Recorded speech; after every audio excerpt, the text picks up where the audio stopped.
So the draft is actually starting here, and we have a ban on Stitches. Actually, the first ban is coming out of Symbiote Gaming on Brightwing, and then the ban on Stitches on the other side. And then following that, S&G has taken their first pick on Tassadar. C9 Vortex is on Vala and Tyrael for their first 2 picks. And then following that up, we have an Arthas Kerrigan. All right, so Tassadar first pick, kind of interesting, considering that Arthas is available. Actually opting to grab Tassadar. Tassadar is kind of like this really good pick. I guess we're having some issues, so there's going to be a bit of a stall here. But we're seeing Healing Ward coming back into the mix. So Healing Ward with Tassadar, you get this kind of middle-of-the-road hero where you get a lot of sustain with the shielding and the healing, but you also get good damage output with Sidestorm and Archon. I mean, hands down, Tassadar is the most versatile hero in the game. He can fill out a ton of roles, like you're saying, support. He can do a ton of damage, and he becomes, if you choose to go for the prescience and the extra dimensional shift, speed and health, like he becomes really hard to kill too. So it's and you're talking vision, you're talking everything. Yeah, everything. Too, so. He just does a little bit of everything. So he's just overall always a really solid pick. He's never going to drag your team comp down at all. So that's always a solid choice to see. Of course, Vala. And I will say the Tyrael is a bit strange. Vala makes perfect sense. She's probably the strongest range carry in the game right now. So seeing her picked up if she's not outright banned, that makes a lot of sense. But the Tyrael, that is, I'm not even sure because they grabbed it really early. So they're showing their hand. They're saying we're either going for a dive style comp or we're going to try some weird shenanigans with sanctification. Or we've seen Tyrael really valued in these games. Yeah, with the changes to the warriors, like that. I guess Tyrael's the third cool. best. That's actually really cool and really good to see because he's actually a really exciting hero to watch. Both Sanctification and Judgment are always going to be options here. Sanctification, of course, makes your team invulnerable for a few minutes, but Tyrael is vulnerable during that time, and he cannot move. He's actually kind of just sitting down, kind of like King Arthur. Is it King Arthur that Sword in the Stone? Is that? I'm just gonna back away slowly while you try to drown in this reference of yours. On that note, he's a really powerful hero. He is, of course, but I find it strange that they didn't go for like why not take Vala Arthas? You know, Stitches is banned out. He's your other tank to grab at this point. That makes me think they're up to shenanigans. They're up to shenanigans, so it makes me is Lily? I don't even know what is going on here. No. I told you we'd see Lily today, and I think Lily is very strong, and especially when you consider that you have the big dive there on Tyrael, that's going to kind of disrupt the enemy team, and when you can have Lily and you can throw down Jugs in a relatively safe manner, it's going to put Tyrael in a safer spot than you might imagine. Now, Tyrael is a hero that always used to get burst down, but Brightwing's not an option here, so there's no polymorph with Critter Eyes where that hero's going in and just getting eliminated instantly. I like the Lily pick here. This is very different, but... Whoa, okay. Whoa. Tassadar and Tyrande with Uther? Like, double Healing Ward with an Uther, double kind of sustained damage with lots of vision, and then you're throwing Glaurung in the front. And Arthas, like, this is either going to be the most dominant thing ever, or this whole draft is very strange. I mean, of course, we've seen Tyrande played from SMG in the previous sets, only on Cursed Hollow though. Right. So this is it's a slightly bigger map here, and oh my gosh, that's so much healing. Right, you're exactly right. But the damage output is it there? Well, and this is such a huge shift from like what we're used to seeing. Like you go back a week ago, all of this is absolute craziness that we're seeing here in terms of their picks. It's just stuff that you would never ever see. But here's why I love this though. Kerrigan Arthas is the backbone of this team, obviously. Of course, But you throw like ridiculous amounts of like actual sustain with the healing wards, with just Uther in general. You can do the Primal Grasp, the root, and then the Primal Grasp stun into a Lunar Flare. Obviously, you have to consider the Hunter's Mark as well from Tyrande. Like, there's so much riding on Kerrigan's existence, but there's so much sustainability to keep Kerrigan alive. Yeah. Tons, there's a good amount of burst heal. There's the shield from Kerrigan can go in, dive, Maelstrom, throw down all these stuns, and still be very healthy. And of course, they have Arthas backing that up with all the CCs as well. Who is their final pick, though? That's what I want to know. Who is Cloud9 Vortex's final Hammer? pick? What? I was thinking it's got to be Nazebo. They need something that's doing a sustained amount of damage, but I guess they're worried about the interruption from the Lunar Flare potentially because you get the increased range on that. That's true. They opt for Hammer. Neither team has any kind of Maw, Emerald Wind, or Void Prison. That is not going to be in this game. This is actually just going to be a slobber knocker, if you will, a slugfest, because even though it's high sustain, it's going to be a very aggressive match without any kind of real disengage. So once those engagements happen, they are happening. Yeah. This is going to be a crazy game. And it's on Sky Temple to boot, you know? Boys, we are boys. Get ready. We're going into it. Treat. Let us know in the chat who you want to win here in this best of 5 series. Yes, absolutely. I imagine we're probably going to see some split votes there. Both these teams very popular, very, very strong, solid teams here. We are going into game number 1 of the grand finals of Kings of the Storm, weekly number 8. I'm so pumped. I'm so ready for this. I'm dancing. Sky Temple, guys, grand finals. Tell your friends and family because this is going to be a 6 series. Hitting the wrong buttons, hitting all the buttons as we prep here for the game. The game is loaded in our screen, and we are loading it in. Corey, let us introduce our teams. Absolutely. So on the blue side for Symbiote Gaming, we have Dreadnought on Uther. KO is going to be playing Tassadar. Arthlon on Tyrande. Glaurung is going to be playing Kerrigan, and Soldier is going to be rounding it out on Arthas. And on the other half of the map, we have Cloud9 Vortex, this time not Maelstrom. Liquid Chef's going to be playing Lily iDream on the Sergeant Hammer. We've seen his hammer time and time again, and it is legendary. K1 Pro will be playing Vala, Bobby Hankhill on Tyrael, and Rajar will be playing as Falstead. Now, guys, once again, please spread the word here. This is honestly one of the most intense tournaments we've ever had, and yeah, we got all the teams here. Everyone's like back. We got these roster changes, and like, the teams are just looking so strong, stronger than ever, to be honest with you. And we've seen some amazing games so far, and I can only imagine what the rest of this grand finals is going to bring us. It's really going to be quite cool. Now, actually, just not even opting to even go near the watchtower here in the start of the game, as they know the early game potential for just kill potential out of Symbiote is very high, so they're just going to kind of play passively, wait, body block their minions so that they're inside the map, and then just plays this really passively, soaking until the first shrines do in fact spawn. Yeah, and we do see that spawn point is it's at 1 minute and 30 seconds, and it will be the top and the middle shrine. So we've talked about this before, but it makes a lot of sense to put Falstad in the bottom lane here because he does have that sort of that global fly. And is that a pickup out of? Yep. We missed that completely. I should have been watching this top lane as we see the parts of Hammer strewn across the ground as she exploded horribly. This is why I'm gonna have Corey look at the talents from here on out, so we don't miss those kills while I'm observing. So Corey, anything weird happening in the talents? Nothing too weird. I mean, of course, we've been watching the Falstad builds. Oh my gosh! My gosh, this SMG is ruthless here. I mean, we've talked about this again with these types of comps where they pick up Tyrande. The amount of early game lockdown they have is so high. They have the pole route from Kerrigan. They have the Howling Blast out of Arthas and the Lunar Flare from Tyrande.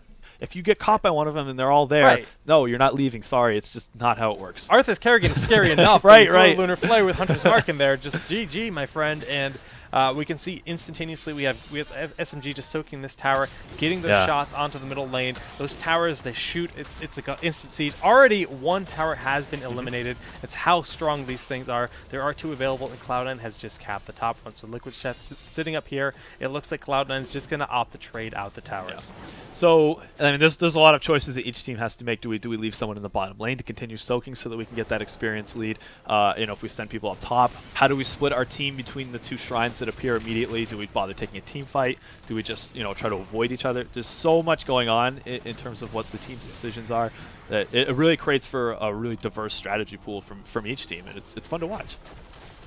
And we can actually see that SMG was soaking 3 lanes while Cloud9 was soaking 2.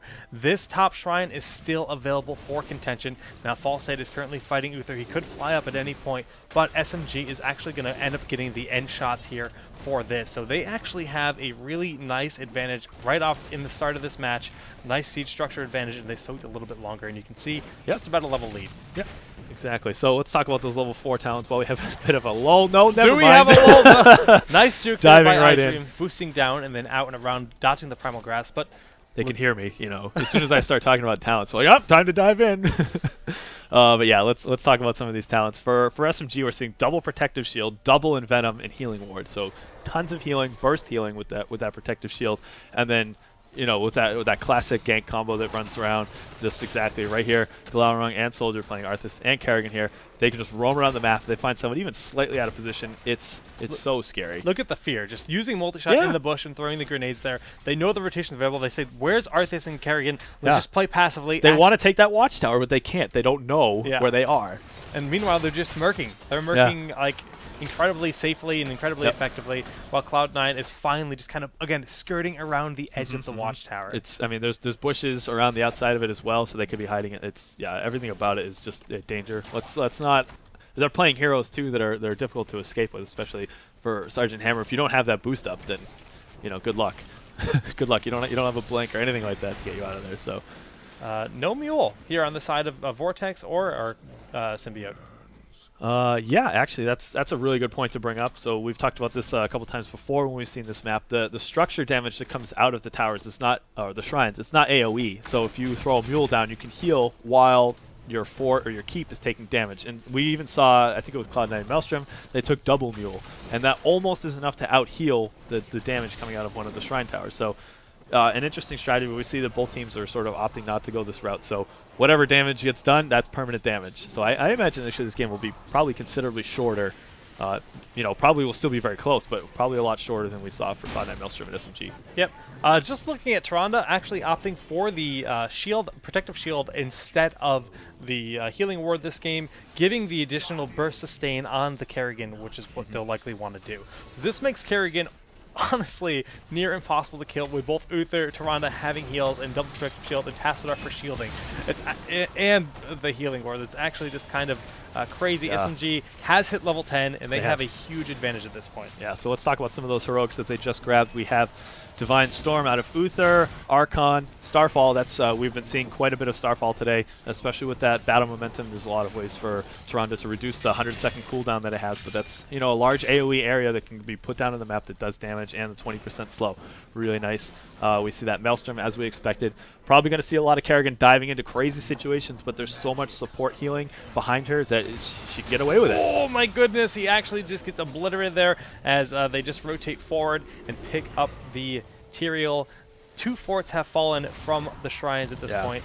That kill right there is an absolute testament to how scary SMG's just like pickup CCs are. Tyrael's a really mobile hero. It's hard to be able to just grab him and not be able to just straight up kill him. And oh my gosh, look at this. The Rain of Vengeance there to try to peel and help them get out of that, but it's going to be no hope for Liquid Chef there as he gets obliterated.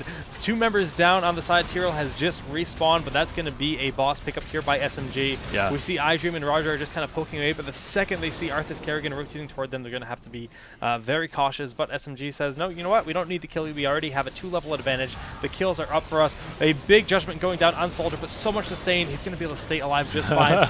The Lunar Flare goes in. Kerrigan with the stuns. iDream's going to end up falling.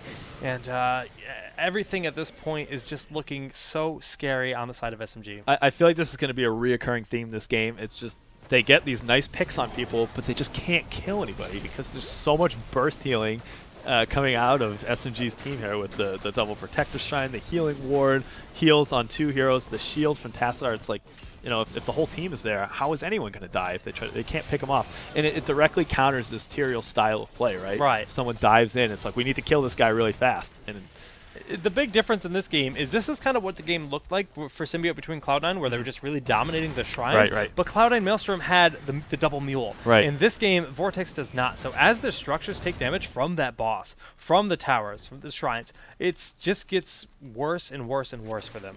Sure, yeah, and I think you have this. It's a really good point to bring up. There's a lot of comeback potential when you have that double mule, because even if you don't have the map control, you can still regenerate your structures, and it becomes a lot slower of a grind for the other team that does have map control to wear down your structures. That's not the case here, and they're going to have to come up with a strategy to take this game back very fast, because it is slowly becoming like uncontrollable for them. Right. Presently, SMG is controlling 2 shrines as they continue to step on this with 1 member at a time. Getting knocked out there, Soldier is going to be in a bad spot, but he's going to just pop Army of the Dead and heal on up. There's a lot of sustain. Arthas is, in fact, just in the front line, eating up his heroic, but Uther is continuing to just sit in the bottom shrine by himself. And they're already starting to poke at that keep, the bottom keep there.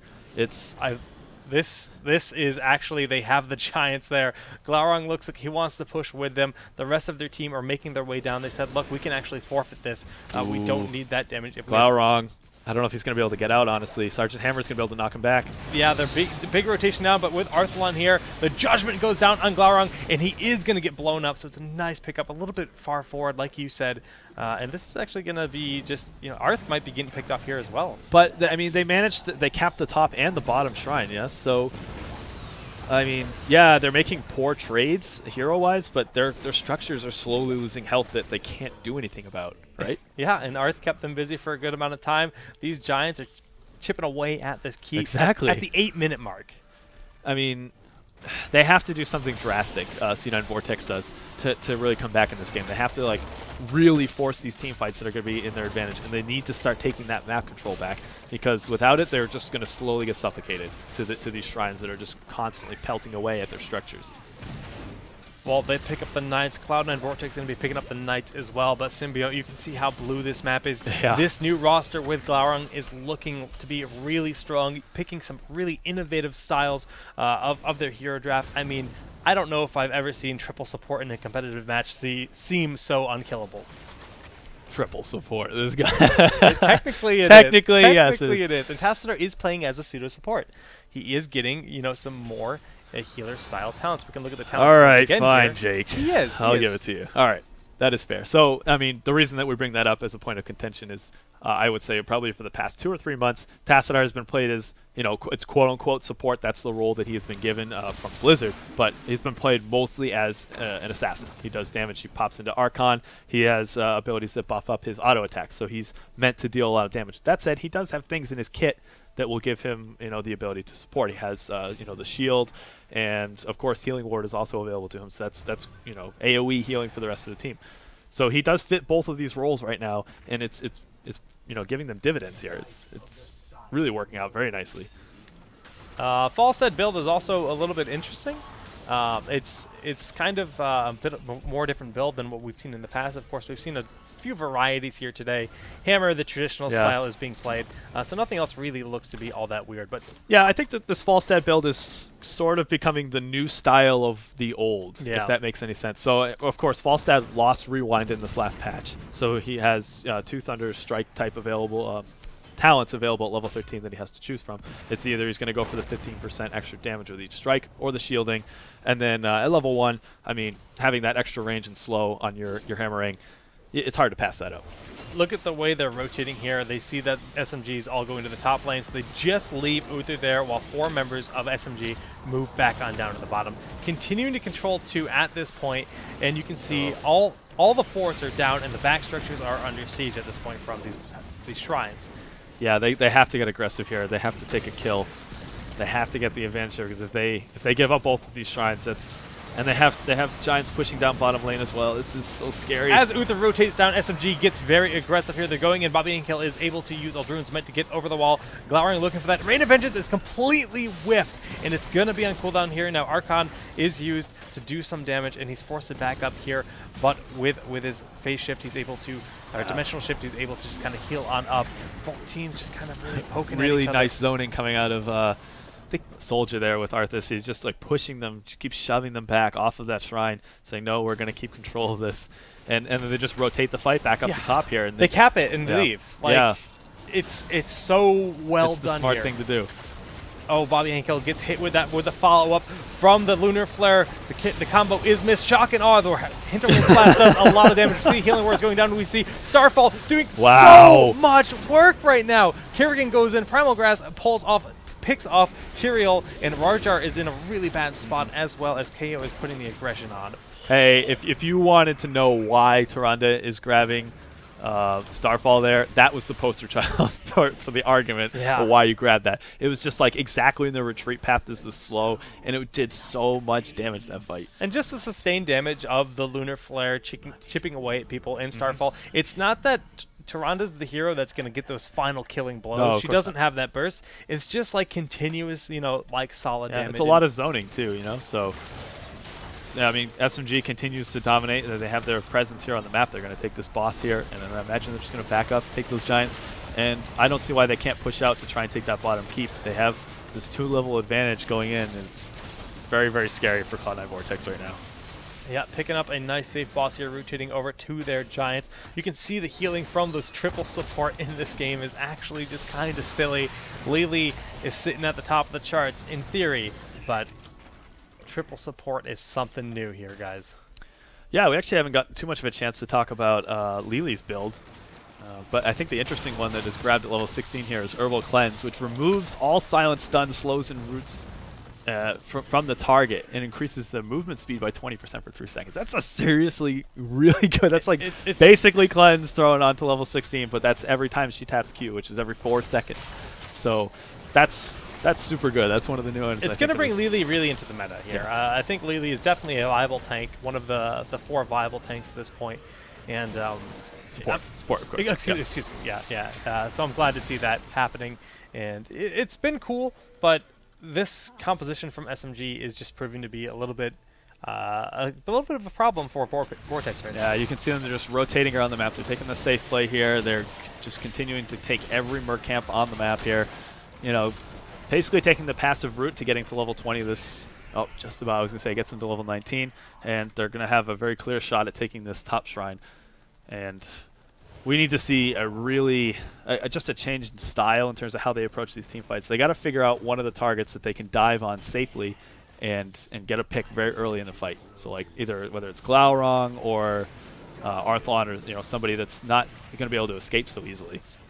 You can see Glaurung's positioning here. He's just waiting to look for that target to dive on. Liquid Chef is looking like a tasty snack right now. Howling Blast is in fact dodged there. KO taking a lot of damage, but we see the initiation there, and it's just 2 members are immediately removed from the fight. Divine Storm hitting both iDream and Bobby Henkel. Hinterland's Blast goes out, but it does actually pretty much nothing for them. 4 members picked off so very quickly, and SMG isn't even going to bother with that tower. The keeps are down. They are ready to end the game. Yeah, and there's a whole 30 seconds while the entirety, with the exception of Falstad here, that Cloud9 Vortex is going to be down.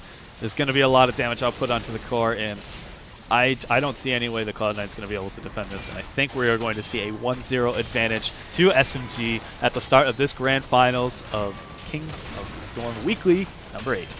Guys, look how blue that mini-map is. Yeah. That was a dominating play. There's no other way to put it. SMG is on a kind of in that momentum state where they just came off a really close win versus the sister team of Vortex.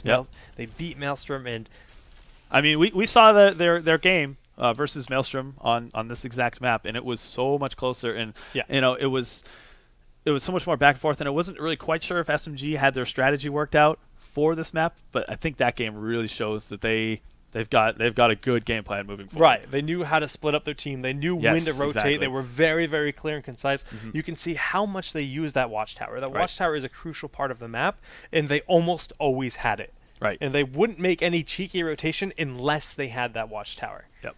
And they really put the fear into Cloud9 Vortex. You saw that at the beginning of the game, just that Arthas, Kerrigan, Roam combo, and anytime Vortex was needed to move around, they're just let's multi-shot in the bush. Yeah. Okay, there's no ghost there. Put some mines there. Yeah, okay, we're good.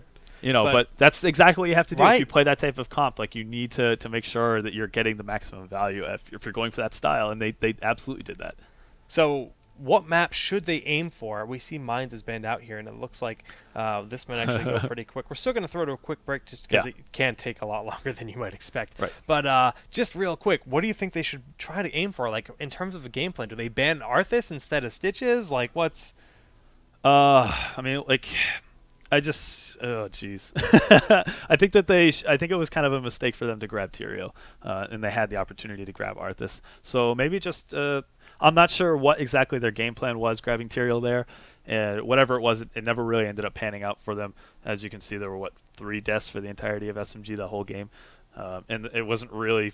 They were just picking people off that happened to be out of position a little bit. So I think that they need to work out their picks in terms of warriors a little bit better, and I think that's probably where they should start. Okay.